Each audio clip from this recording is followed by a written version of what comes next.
नमस्ते साथीहरु, फेरि पनि हामी सक्रिय ब्याजको नेक्स्ट सेसन लिएर आइसकेको छौं। यो सेसनमा हामीले 6 देखि क्वेशनहरु स्टार्ट गर्ने गरेको छौं र 5 सम्मको हाम्रो अर्को भिडियोमा बनिसकेका छन्। ओके, हाम्रो 6 को सी नम्बर हेर्नु होला। वार्षिक सक्रिय ब्याज दरले कुनै रकमको 3 वर्ष र 4 वर्षको अन्त्यमा हुने मिश्र धन 79860 र 87846 हुन्छ भने सक्रिय ब्याज दर र मूलधन पत्ता लगाउनुहोस्। हाम्रो क्वेशनले के सोधेको छ भने सक्रिय ब्याज दर आर अर्थात रेट भन्छ नि यसलाई, सक्रिय ब्याज दर र सक्रिय मिश्र धन पी प्रिन्सिपल सावा सोधेको छ। ठीक छ हैन?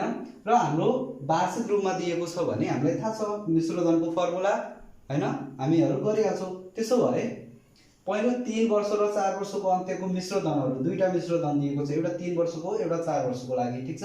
ओके, अब त्यसपछि हामी सल्युसन गर्छौं।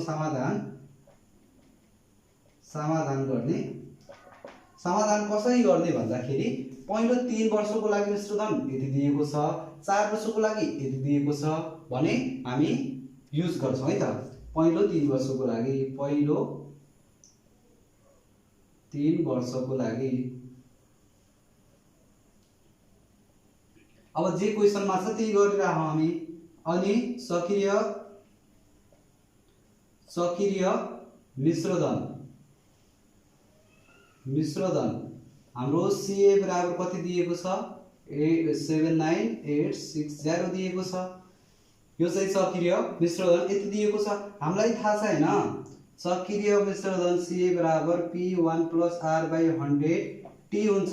यो भनेको वार्षिक हो, वार्षिक सोधेको छ नि हामीले। अर्धवार्षिक सोधे भए हामी यहाँ 200 यहाँ 2 गर्थ्यौं। ठीक छ? ओके, अब हाम्रो यो सक्रिय मिश्र धनको फर्मुला के हुन्छ P1 + R/100 का पावर T = यो छ। ठीक छ हैन? अब और P1 + R/100 जस्ताको त्यस्तै छ, किनकि हामीले P पनि फाइन्ड गर्नु छ, R पनि फाइन्ड गर्नु छ, यो जस्ताको त्यस्तै छ। T भनेको 3 इयर्स 3 वर्षको लागि हो नि। ओके, हाम्रो इक्वेसन चाहिँ 1 यो भयो। इक्वेसन 1 हामीले फाइन्ड गरिसक्यौं। ठीक छ हैन? ओके, अब 4 वर्षको लागि अर्को 4 वर्षको लागि दोस्रो 4 वर्षको लागि अब दोस्रो 4 वर्षको लागि सक्रिय मिश्र धन CA बराबर कति दिएको छ 87846 दिएको छ। अब यो CA भनेको त हाम्रो यही हो नि, P1 + R/100 का पावर T बराबर 87846 हो। ठीक छ हैन? ओके,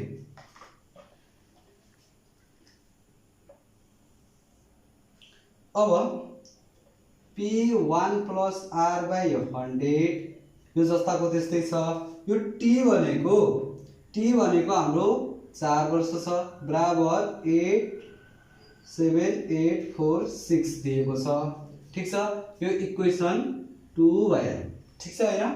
ओके, अब हामी यहाँ के गरौँ भन्दाखेरि यसैलाई चाहिँ और के लेख्न सकिन्छ भने P1 + R/100 का पावर 3 ठीक छ गुणा 1 + R/100 लेख्न सकिन्छ कि नै? ल भन।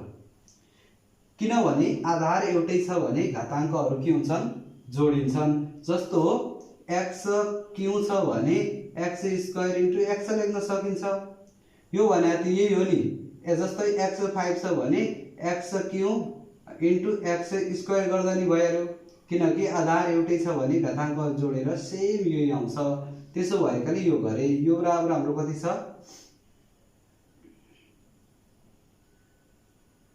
ओके, अब हाम्रो P1 + R/100 का पावर 3 भनेको त हाम्रो इक्वेसन 1 मा हामीले यो बराबर यो लेखेका छौं। त्यस्तै यसको ठाउँमा यो पुट गर्दियौ, राख्दियौ हैन? और 79860 1 + R/100 बराबर 87846 बुझ्यो नि।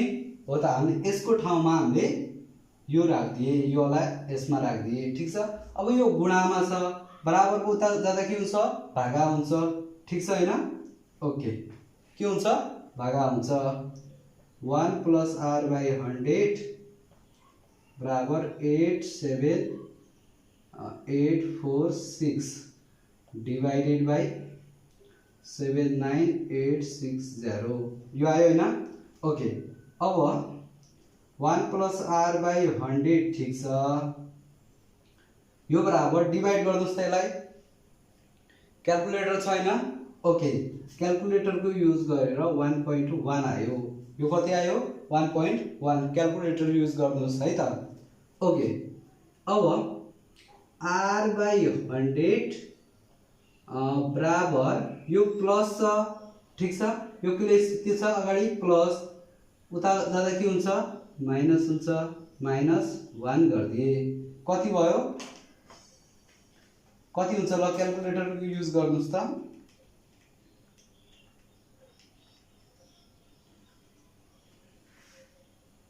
यो कति हुन्छ भने r/100 इज इक्वल्स टू 0.1 भयो, कति भयो 0.1 भयो, ठीक छ। अब क्रस मल्टिप्लाई गर्नुस्, r बराबर 0.1 गुणा 100, अब यो भनेको कति r बराबर 10%, कति आयो r बराबर 10%। r भनेको के हो चक्रीय ब्याज दर हामीले निकालिसक्यौं, कति रहेछ 10% रहेछ। र यो r को 10% आइसकेपछि r को भ्यालु हामी इक्वेसन 1 अर्थात 2 मा जेमा राख्दा नि p को भ्यालु पनि सजिलै प्राप्त गर्न सक्छौं, ठीक छ।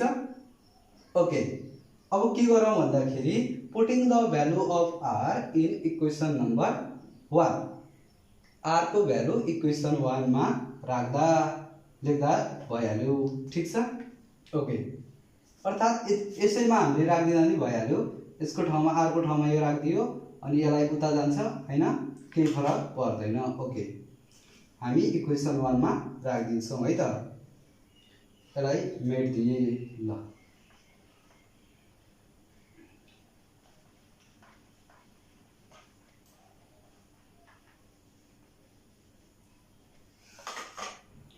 ओके इक्वेसन नंबर 1 r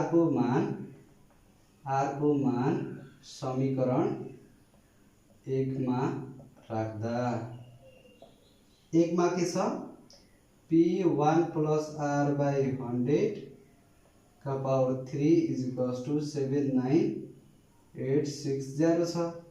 अब यो p जस्ताको त्यस्तै छ, r भनेको 1 प्लस के हो 10/100/3 इज इक्वल्स टू 79860, ठीक छ हैन।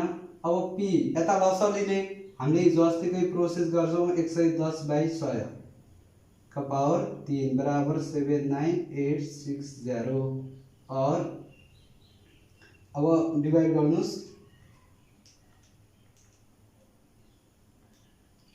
यो कति आयो p into 1.1 आउँछ, यसलाई डिवाइड गरे भागा गर्नुस् है त, पावर 3 इज इक्वल्स टू 79860, ठीक छ हैन। ओके और यसलाई 3 टाइम मल्टिप्लाई गर्नुस्, p गुणा 3 टाइम मल्टिप्लाई 1.1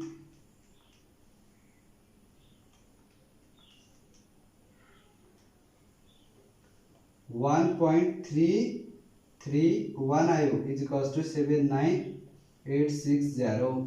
अब यो p मल्टिप्लाई मा छ हैन, अब यो चाहिँ उता जाँदा के हुन्छ डिवाइड हुन्छ, p is equals to 79860/1.331, p is equals two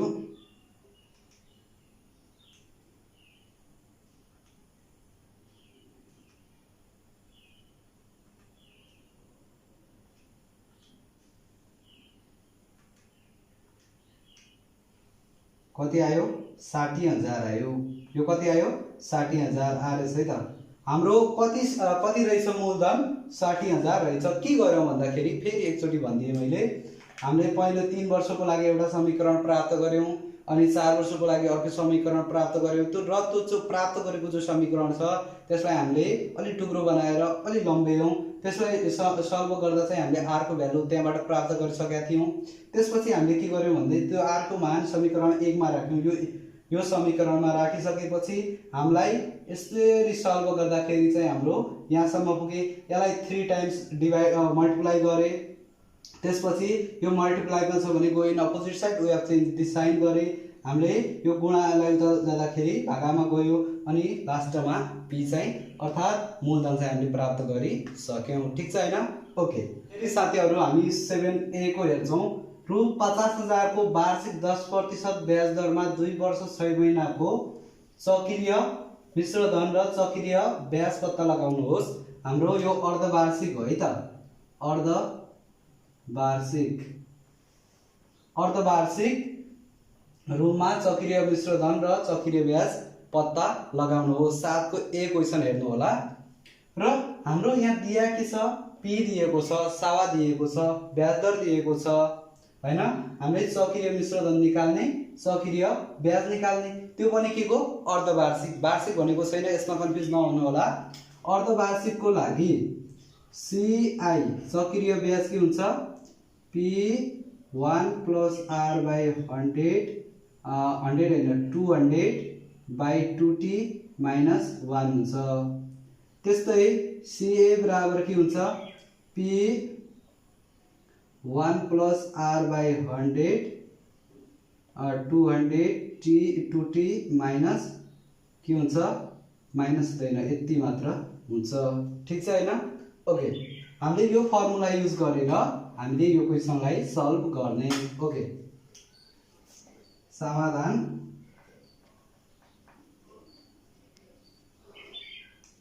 p दिएको है त, दिएको p बराबर कति छ 50,000 अनि r बराबर 10% र t बराबर 2 वर्ष 6 महिना। अब यो 2 वर्ष 6 महिनालाई हामी वर्ष बनाऊ। 2 वर्ष ठिकै छ, 2 प्लस यस्तो गर्ने है त 6/12 गर्ने, किनकि महिनालाई वर्षमा चेन्ज गर्नुको लागि 12 ले भागा गर्नुपर्छ। एक वर्षमा कति महिना हुन्छ 12 महिना हुन्छ। 6 दुना 12, 2 प्लस 0.5 अर्थात 2.5 वर्ष आयो। ठीक छ हैन। ओके, अब प्रश्न अनुसार अब हामीलाई थाहा छ लेख्ने हैन, हामीलाई थाहा छ के थाहा छ हामीलाई CI बराबर P1 + R/200/2t - 1 हुन्छ भन्ने थाहा छ। ठीक छ हैन। ओके, यहाँ 200 किन गरे, हामीलाई अर्धवार्षिक चक्रीय मिश्र धन र ब्याज निकाल भनेको छ। त्यसैले CI बराबर के हुन्छ, P कति दिएको छ 50,000 1 + R भनेको 10/200/2 × 2.5 2 वर्ष हो भने त्यस्तै हो नि 2.5 इयर्स -1 ल। ओके, अब 50,000 अब यता हामीले एलसीएम लिँदा कति हुन्छ 210 210/200। अब हामीले यो सर्ट गरे हो, तपाईहरुलाई थाहा छ हैन यो कसरी गरेर हो, मैले यो भन्दा अगाडिको भिडियोहरुमा छ। यहाँ चाहिँ 5 भयो, यसलाई मल्टिप्लाई गरे 5 भयो -1। अब 50,000 ठीक छ, 210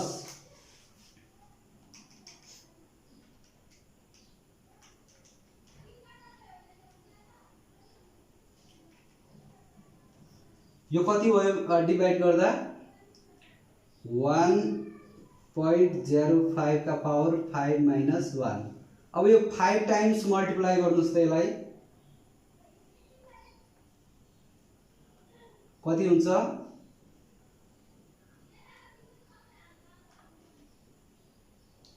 1.2762 आयो माइनस 1 ठीक छ हैन ओके 50,000 अब यो एक घटाउनुस् 0.27628 अब यो इन दुईटैलाई गुणा गर्नुस्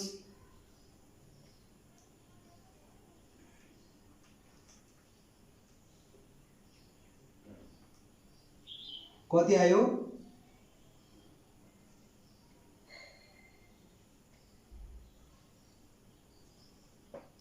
ल हाम्रो यो के आयो चक्रीय ब्याज कति रहेछ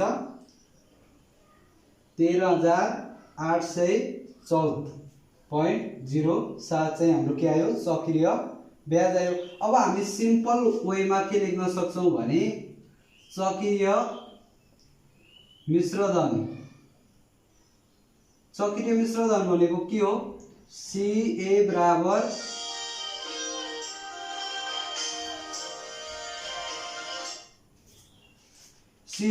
के लेख्न सक्छौं साथीहरु P प्लस I हामीले चक्रीय ब्याज निकालिसकेपछि चक्रीय मिश्रधनको फुल फर्मुला नलगाउँदा नि हुन्छ हामीले P प्लस I लेख्दा भयो। P भनेको 50,000 और 50,000